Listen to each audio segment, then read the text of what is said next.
Soy el padre Jesús María Silva y os voy a hablar un poquito en este vídeo de lo que es la Cuaresma, que ya se nos echa encima, que ya la tenemos aquí mismo delante de nosotros, ¿verdad? La Cuaresma es un tiempo de preparación para la Semana Santa. Eso es lo que hemos oído muchas veces, lo que solemos decir respecto de la Cuaresma. Es interesante ver el origen de la Cuaresma. Al principio se ayunaba un día o dos antes de la Pascua, eso en tiempos después de la resurrección de Jesús en Israel. Y también, al margen de eso, hubo gente que empezó a hacer 40 días de ayuno por imitar a Jesús. Imitar a Jesús, pues que estuvo 40 días en el desierto ayunando. Después de su bautismo y antes de ponerse a predicar, estuvo 40 días en el desierto ayunando y orando. Y con el tiempo, esos 40 días se acabaron colocando antes justo del tiempo de Pascua. Y entonces se convirtió así la Cuaresma en un tiempo de preparación para la Semana Santa, marcado por el ayuno, marcado por la abstinencia, como os explicaré ahora, marcado un poco por lo que es el desierto, ¿no? Una vez me dediqué a buscar en la Escritura esto de los 40 días, porque claro, pues sabemos todos que 40 días estuvo Jesús en el desierto, que estuvo Israel 40 años peregrinando por Israel, y a mí me dio por buscar, y entonces me di cuenta de que 40 días dura también el diluvio. El agua es signo de purificación, el agua que purifica la tierra, que la purifica del mal y que la limpia. 40 días permaneció Moisés en el monte para recibir la ley. También el tiempo de la Cuaresma es un tiempo en el que recibimos la palabra de Dios, recibimos la ley, en que Dios nos dice cuál es su voluntad y estamos llamados a cumplirla.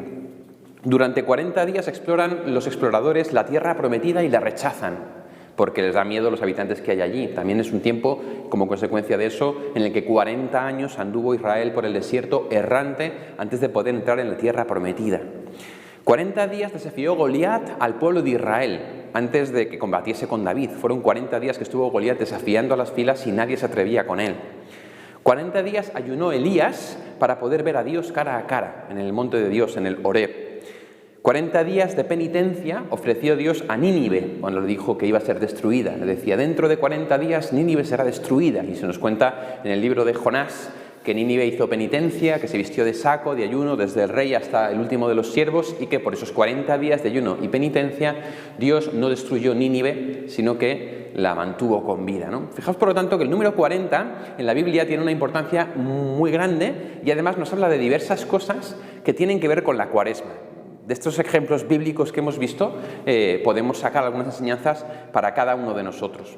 La primera de todas es que la Cuaresma nos recuerda que estamos en una batalla espiritual, una guerra espiritual entre el mundo del bien y el mundo del mal, entre el mundo del demonio y el mundo de Dios, ¿no?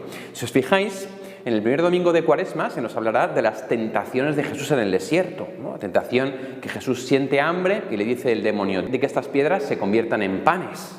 Luego, la segunda tentación le dirá, tírate del alero del templo para que los ángeles te cojan y entonces todo el mundo vea que eres el Mesías. Y la tercera tentación le dirá, póstrate y adórame. Si os acordáis, tradicionalmente se dice que los enemigos del alma son el mundo, la carne y el demonio. Es decir, uno mismo que se tienta a sí mismo, los demás que le pueden tentar a uno o el demonio que le tienta a uno. Y estos tres aspectos están presentes en las tentaciones de Jesús. Cuando le dice el demonio, di que las piedras se conviertan en panes, es la tentación de la carne, de satisfacer nuestros deseos, nuestras inclinaciones, nuestras apetencias más inmediatas. Y el Señor responde, no solo de pan vive el hombre, sino de toda palabra que sale de la boca de Dios. Por tanto, en este combate espiritual, el primer enemigo al que tenemos que vencer somos nosotros mismos, que podemos ser nuestro mejor aliado y nuestro peor enemigo. Y es que hay inclinaciones dentro de nosotros que a lo mejor no son conformes a la voluntad de Dios y que al final nos arrastran a las pasiones, a la esclavitud. Por tanto, la Cuaresma es un tiempo de combate, en primer lugar, respecto a nosotros mismos, a nuestras inclinaciones, que por desgracia, pues como sabéis, no siempre son buenos, ¿no? Del corazón del hombre no siempre será la inclinación al bien, sino también la inclinación al mal.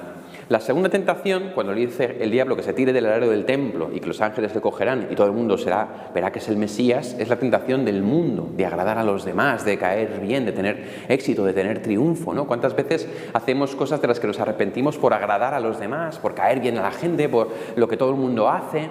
También nos recuerda la Cuaresma que estamos en un combate espiritual contra el mundo. El mundo muchas veces nos seduce con cantos de sirena para que nos dejemos llevar por las tendencias, por lo que se lleva, por lo que es normal, por el pecado, por lo que está políticamente bien visto, por el pensamiento dominante. Y el Señor nos recuerda, cuidado, vosotros tenéis que intentar agradarme a mí, no agradar al mundo. Tenéis que daros cuenta de que lo importante es lo que piense yo, no lo que piense el mundo, ¿no? Recuerdo hace poco subía una foto a Instagram por una frase que se me ocurrió, ¿no? Decía, la conversión es que te importe más la opinión de Dios que la tuya, ¿eh? Eso es muy importante, eso es la conversión, que te importe más la opinión de Dios que la tuya y la de los demás, ¿verdad? Y la tercera tentación, cuando le dice el demonio, adórame, es la tentación del demonio que nos tienta, que nos seduce, que busca nuestro punto débil, nuestro punto flaco para poder atacar. Y hay que conocerle, hay que saber también que él nos ronda y nos busca a ver dónde puede entrar, dónde puede meterse para intentar hacernos caer. Por tanto, la idea es la de un combate espiritual. Goliat desafiaba al pueblo de Israel, ¿verdad? Ese bicho tan grande que uno decía, madre mía, a ver quién puede con él.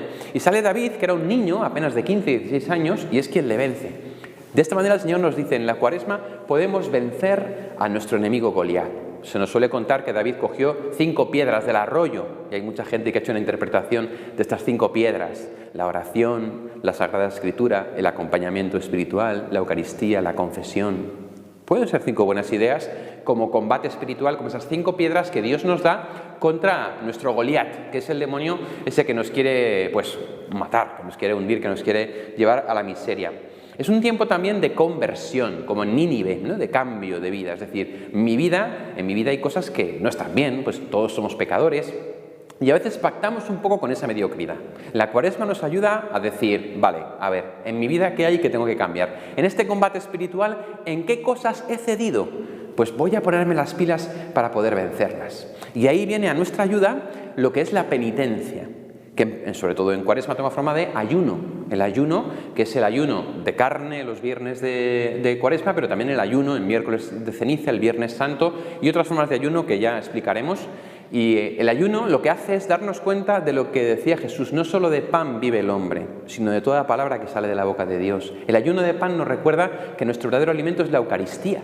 Ese es el pan que Dios nos da a comer en Cuaresma. La carne que estamos llamados a comer en Cuaresma es la carne de Cristo en la Eucaristía, que nos fortalece en ese combate espiritual contra las fuerzas del mal. Y así el ayuno cuaresmal nos hace reforzar la Eucaristía, en la que sí que comemos carne, pero es la carne del Hijo de Dios, la carne de Cristo que ha sido entregada por nosotros y que nos fortalece y nos da fuerza para atravesar el desierto, ese desierto de 40 días, ese desierto que es también la vida, en ese combate espiritual que en el fondo terminará pues cuando nos muramos, que es cuando entremos en la tierra prometida, ¿verdad?